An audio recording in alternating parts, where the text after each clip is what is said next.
boletim de número 66 do Centro de Inteligência da Carne da Embrapa, divulgado no último dia 31 de maio, aborda de forma abrangente os impactos das enchentes no Rio Grande do Sul sobre a pecuária de corte. Os pesquisadores do Sicarne também abordam propostas para a recuperação do setor. De acordo com dados da Secretaria da Agricultura, o PIB do estado atingiu 640 bilhões e 300 milhões de reais no ano passado. Desse total, a agropecuária contribuiu com cerca de 100 bilhões de reais, portanto, bastante expressivo. O boletim do Sicarne é assinado pelos pesquisadores Guilherme Malafaia, Gerson Feijó e Paulo Biscaia, da Embrapa Gado de Corte, Sérgio Raposo de Medeiros, da Embrapa Pecuária Sudeste, Urbano Gomes de Abreu, da Embrapa Pantanal e Vinícius do Nascimento Lampert, da Embrapa Pecuária Sul, de Bagé, no Rio Grande do Sul. E nós vamos conversar exatamente com o Dr. Vinícius, direto do Rio Grande do Sul, um dos autores desse boletim. Eu começo perguntando a ele se o setor agropecuário já havia enfrentado uma catástrofe como essa. Muito boa noite. Participantes do programa. Não, nunca enfrentou nada nem parecido, nem parecido. Foi algo que pegou todos de surpresa, né? Independente da área de atuação, sejam urbanos ou rurais, foi algo que pegou as pessoas, instituições públicas de pesquisa, o governo, instituições privadas, numa sensação de impotência muito grande, né? Uma sensação de algo assim, como é que nós podemos, né, resolver e auxiliar de alguma forma. A gente via, inclusive, muitas pessoas, muitos voluntários ajudando naquele momento mais crítico, que foi logo no início, né? E aquela sensação era assim, ó, era geral em todas as pessoas, uma ânsia, uma necessidade de ajudar. E não foi diferente dos órgãos públicos, instituições de pesquisa, também buscando alguma alternativa. É muito complexo, muito difícil, porque ninguém está preparado para algo assim, algo que estava totalmente fora da curva, mas agora nós cremos que vamos precisar encarar, estamos encarando, e se Deus quiser, vamos sair dessa todos juntos, com a ajuda de todo o Brasil, que foi incansável nas ajudas aqui para o Rio Grande do Sul. Que bom, tomara mesmo.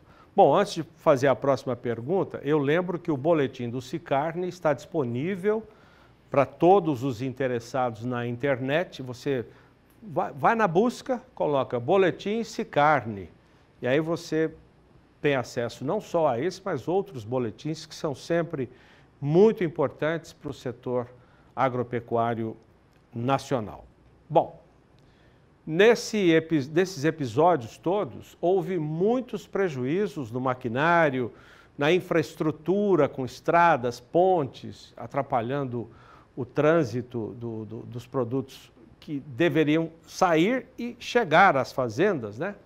Esses prejuízos já foram totalmente calculados, doutor? Não, ainda não foram totalmente calculados. É uma força-tarefa muito grande, né? Várias instituições fazendo esse levantamento, né? Tem um apoio, a participação bem forte, muito importante, fundamental da Emater, né? Que está fazendo todo esse levantamento por municípios. Eles têm uma rede muito grande, né, de assistência técnica em vários municípios, então eles conseguem uma capilaridade para tentar fazer um pouco dessa leitura e sentir um pouquinho dessas dores e da variabilidade que é das necessidades. Não existe um padrão, todos foram atingidos, mas as demandas são distintas, o impacto são distintos nas diferentes regiões, então não tem como com recursos generalizar e tentar resolver com um recurso público geral para todos, que vai acabar não atendendo às necessidades que cada um precisa. Então, esse levantamento é fundamental, né? Existe uma plataforma, inclusive, de mitigação que está sendo desenvolvida já há algum tempo com vários órgãos, né, Embrapa, Emater e outras instituições, a fim de tentar preparar, né, o Estado e os produtores para possíveis desastres que possam eventualmente acontecer. Então, é algo que precisa e é fundamental fazer esse levantamento para que a gente possa ser mais assertivo na utilização dos recursos públicos. Nós vimos muitos números ao longo de todo o processo, né, que começou finalzinho de abril, mais intensamente em maio. Tem algum número de referência, pelo menos, para a gente começar a entender o tamanho do problema, doutor? Existe impactos mais variados. Alguns números, por exemplo, com relação ao rebanho, né? A Emater fez um levantamento, no primeiro momento, ali, 15 mil perdas, 15 mil cabeças que vão ser perdidas. Aí vocês viram nas imagens, né? Animais sendo levados pelas enchentes, levados pelas águas, né? Então, assim, isso das perdas diretas. A dificuldade é nas perdas indiretas. Tem muitas perdas que não ainda são difíceis de medir. Por exemplo, animais com baixa condição corporal, animais que vão refletir isso num prejuízo na oferta para a indústria frigorífica de animais gordos, que ainda não está se sentindo nesse momento. Animais que deveriam sair da propriedade e que estão ocupando espaço e vão apertar outras categorias, como principalmente na atividade de cria, vai reduzir a condição corporal, reduzir a eficiência reprodutiva e com isso impactar a produção de terneiro, de bezerros, né, no próximo ano. E isso é algo que é uma avalanche, né? É uma sequência muito grande de impactos. Então, os impactos diretos, alguns são medidos, por exemplo, de perdas de pontes, medidas, alguns números falam em 3 bilhões só para recuperar as pontes. Então, é algo assim, bem complexo, grande, difícil de se medir, mas é fundamental ser medido. Agora, o grande problema é atender aquelas famílias que tiveram impactos e perdas na sua infraestrutura do solo mesmo, onde perdeu o solo, onde toda a capacidade produtiva ela foi comprometida, né? Esse é o principal. Além daqueles que perderam safra, praticamente toda, isso foi o que mais aconteceu. Mas existem famílias, situações, municípios que foram totalmente devastados. Quer dizer que o prejuízo, então, é hoje, prejuízo de hoje, com as perdas no rebanho, e pode ter uma segunda etapa de prejuízo também, no caso do rebanho bovino, né, e outros rebanhos também, tem suíno, tem frango, o Rio Grande do Sul é o grande produtor, teremos uma segunda etapa de prejuízos que isso pode até comprometer a matéria-prima para as indústrias. Sim, isso tem acontecido já tem acontecido, as indústrias têm abatido numa velocidade, numa intensidade um pouco menor, é algo que se imagina que com a recuperação dessas áreas de pastagens, o que houve com a enchente, não só com o excesso de precipitação, não foi só a questão da enchente também. Teve regiões que não houve problemas de enchentes em si, alagamentos no sentido, alagamentos, mas menos luminosidade, né? Então houve menos fotossíntese, crescimento menor das pastagens, os animais não deitavam, não ficavam a maior parte com dificuldade de se alimentar, então isso reduziu o ganho médio diário deles, o GMD diminuiu, então tudo isso aí comprometeu. E só lembrando, Jorge, a gente fez esse recorte, existem outros levantamentos, a própria Embrapa está reunida 7 unidades aqui do Sul, né, trabalhando nisso, de uma forma geral, como Emater, outras instituições, dos impactos. Aqui o boletim da Sicarne foi específico na pecuária de corte, porque dada a importância dela também em ser o escopo do trabalho do Sicarne. E o impacto é muito grande mesmo, principalmente de médio e de longo prazo. Então a gente precisa de ter medidas de mitigação aí para tentar corrigir isso. Agora, o impacto na questão da alimentação é o que, para os produtores, eles vão sentir mais, porque isso compromete o fluxo de caixa deles, porque aumentou os custos, né? Então, eles estão com custos maiores.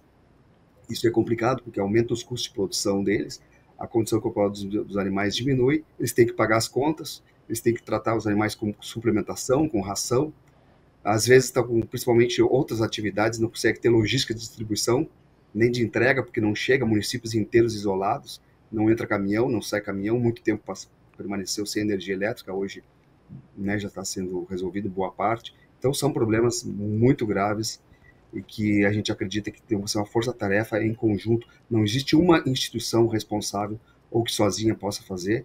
É algo criativo que tem que ser feito de forma coordenada por iniciativa de diferentes instituições, sejam públicas, privadas, a própria sociedade civil, e sempre coordenada em conjunto. A gente acredita que deve emergir uma inteligência coletiva aí para resolver esse problema, né? Juntos a gente pode resolver, sozinhos não tem nem de recurso público que possa suprir todas as necessidades de uma forma no curto prazo. Existe um dimensionamento de tempo de quando tudo isso pode ser recuperado, doutor? É bem difícil de estimar. A gente tem outros casos que aconteceram danos grandes, como em outros países, né, no próprio Estados Unidos e outros que demoraram 10 anos para investimentos altos ainda, e mesmo assim ainda estão sofrendo as consequências. Então, são consequências. A própria Porto Alegre, né, foi, né, inundada ali durante um tempo, as cidades ali próximas, vizinhas, 20 dias embaixo d'água, na parte urbana mesmo, supermercados, indústrias, calçadistas, tudo debaixo d'água. Então, essas perdas, como é que vão voltar a produzir os empregos, né? Então, isso eu estou, né, falando de forma geral, e relacionado com a pecuária de corte, inclusive, né? Então, isso é um impacto enorme. Então, todos esses elos estão, de certa forma, conectados, né, dentro da cadeia produtiva, onde um acaba afetando o outro, né? Então, é complexo isso, os danos são, são diversos, e as estratégias também devem ser diferenciadas, né? O justo agora não é tratar todos iguais, é tratar os diferentes de formas diferentes. E para poder identificar isso, o diagnóstico que está sendo feito, né, por várias instituições é fundamental.